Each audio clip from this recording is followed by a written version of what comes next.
ಮುದ್ದೇಬಿಹಾಳ ತಾಲೂಕು ಮಾನ್ಯರೇ, ವಿಷಯ ಕರ್ನಾಟಕ ಸರ್ಕಾರ ಅನುಷ್ಠಾನಕ್ಕೆ ತರುತ್ತಿರುವ ಕರ್ನಾಟಕ ದ್ವೇಷ ಭಾಷಣ ಹಾಗೂ ದ್ವೇಷ ಅಪರಾಧಗಳ ಪ್ರತಿಬಂಧಕ ವಿಧೇಯಕ 2025 ವಿರುದ್ಧ ಪ್ರತಿಭಟನೆ ನಡೆಸಿಕೊಟ್ಟು ಕರ್ನಾಟಕ ಸರ್ಕಾರ ಅನುಷ್ಠಾನಕ್ಕೆ ತರುತ್ತಿರುವ ಕರ್ನಾಟಕ ದ್ವೇಷ ಭಾಷಣ ಹಾಗೂ ದ್ವೇಷ ಅಪರಾಧಗಳ ಪ್ರತಿಬಂಧಕ ವಿಧೇಯಕ 2025 ಭಾರತದ ಸಂವಿಧಾನಕ್ಕೆ ವಿರುದ್ಧವಿದ್ದು ಇದನ್ನು ಜಾರಿಗೊಳಿಸದಂತೆ ಮನವಿ ಮಾಡುತ್ತಿದ್ದೇವೆ.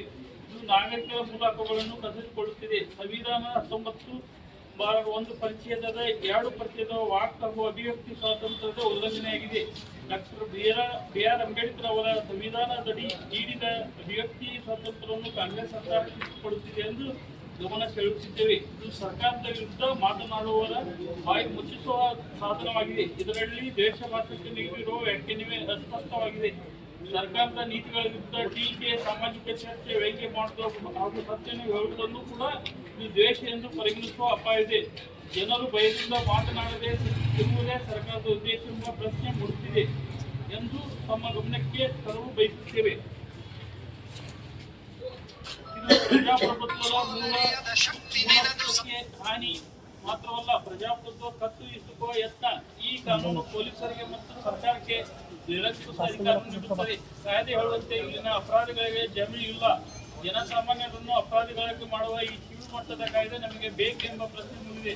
ಇದರಡಿ ಪ್ರತಿಬಂಧಕ ಕ್ರಮಗಳನ್ನು ಸಹ ಉಲ್ಲೇಖಿಸಲಾಗಿದೆ. ಪೊಲೀಸರು ಮತ್ತು ಅಧಿಕಾರಿಗಳು ಸಂಭಾವ್ಯ ಅಪರಾಧ ಎಂದು ಭಾವಿಸಿ ಮುಂಚಿತವಾಗಿ ಕ್ರಮ ಕೈಗೊಳ್ಳಬಹುದು. ಇದರಿಂದ ಪ್ರತಿಭಟನೆಗಳು, ಸಭೆಗಳು ಹಾಗೂ ಸಾಮಾಜಿಕ ಚಳವಳಿಗಳನ್ನು ತಡೆಯುವ ಉದ್ದೇಶ ಇದ್ದಂತಿದೆ. ಈ ವಿಧೇಯಕದಿಂದ ಸಾಮಾಜಿಕ ಕಾರ್ಯಕರ್ತರು, ಪತ್ರಕರ್ತರು, ಸಾಮಾಜಿಕ ಮಾಧ್ಯಮ ಬಳಸುವವರು ಹೆಚ್ಚು ತೊಂದರೆಗೆ ಸಿಲುಕುತ್ತಾರೆ. ಪ್ರಜಾಪ್ರಭುತ್ವದಲ್ಲಿ ಮಾಧ್ಯಮ ಮತ್ತು ಜನರ ಧ್ವನಿಯನ್ನು ನಾಶ ಮಾಡುವ ಇಂಥ ಕಾಯ್ದೆ ಯಾವ ಕಾರಣಕ್ಕೂ ಜಾರಿಗೆ ಆಗಬಾರದೆಂದು ಬಿಜೆಪಿ ತಿಳಿಸುತ್ತದೆ. ಅನ್ಯಾಯ ಅಥವಾ ಸರ್ಕಾರದ ತಪ್ಪುಗಳ ಬಗ್ಗೆ ಮಾತನಾಡಿದರೆ ಭಾವನಾತ್ಮಕ ಹಾನಿ ಎಂದು ಆರೋಪಿಸಿ ಬಂಧನ ಮಾಡಲು ಇದು ಪೊಲೀಸರಿಗೆ ಅಧಿಕಾರ ನೀಡುತ್ತದೆ. ಪತ್ರಕರ್ತ ತನಿಖಾ ವರದಿಗಳು ಕೇಸಿನ ತೂಗುಗತ್ತೆ ಎದುರಿಸಬೇಕಾಗುತ್ತದೆ. ಸಾಮಾಜಿಕ ಮಾಧ್ಯಮದಲ್ಲಿ ಹಾಸ್ಯ ಹಾಗೂ ಟೀಕೆಯನ್ನು ದ್ವೇಷವನ್ನು ಕರೆಯಲು ಬ್ಲಾಕ್ ಮಾಡಬಹುದು. ಕಾನೂನು ಕ್ರಮ ಕೈಗೊಳ್ಳಬಹುದು. ಸಾಮಾಜಿಕ ಸಾಮರಸ್ಯದ ಹೆಸರಿನಲ್ಲಿ ಅಭಿವ್ಯಕ್ತಿಯನ್ನು ನಿರ್ಬಂಧಿಸುವ ಮೂಲಕ ಪ್ರಜಾಪ್ರಭುತ್ವವನ್ನು ದುರ್ಬಲಗೊಳಿಸುತ್ತದೆ. ಈ ದೇಶದ ನಾಗರಿಕರ ಸಂವಿಧಾನ ಹಕ್ಕುಗಳನ್ನು ರಕ್ಷಿಸುವುದು ನಮ್ಮೆಲ್ಲರ ಕರ್ತವ್ಯ. ಈ ಕಾನೂನು ನಾಗರಿಕರ ಸ್ವಾತಂತ್ರ್ಯ ಕಿತ್ತುಕೊಳ್ಳುತ್ತದೆ. ಹೀಗಾಗಿ ಇದನ್ನು ಜಾರಿಯಾಗಲು ಅವಕಾಶ ನೀಡಕೂಡದೆಂದು ಮನವಿ ಮಾಡುತ್ತೇವೆ. ಈ ವಿಧೇಯಕದ ಮೂಲಕ ಕಾಂಗ್ರೆಸ್ ಸರ್ಕಾರ ಪ್ರತಿಪಕ್ಷಗಳು ಮಾಧ್ಯಮದವರ ಮೇಲೆ ನಿಯಂತ್ರಣ ಹೇರುವುದು ಹೆದರಿಸುವ ಕೆಲಸವನ್ನು ಕಾಂಗ್ರೆಸ್ ಸರ್ಕಾರ ಮಾಡುತ್ತಿದೆ.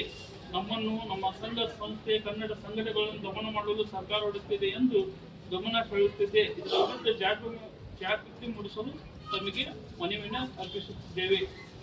ಇಂತಿ ಮಂಡಲ ಅಧ್ಯಕ್ಷರು ಮುದ್ದೇಬಿಹಾಳ ಹಾಗೂ ಸಮಸ್ತ ಭಾಜಪ ಕಾರ್ಯಕರ್ತರು ಮುದ್ದೇಬಿಹಾಳ. बोलो भारत माता की जय, बोलो भारत माता की जय।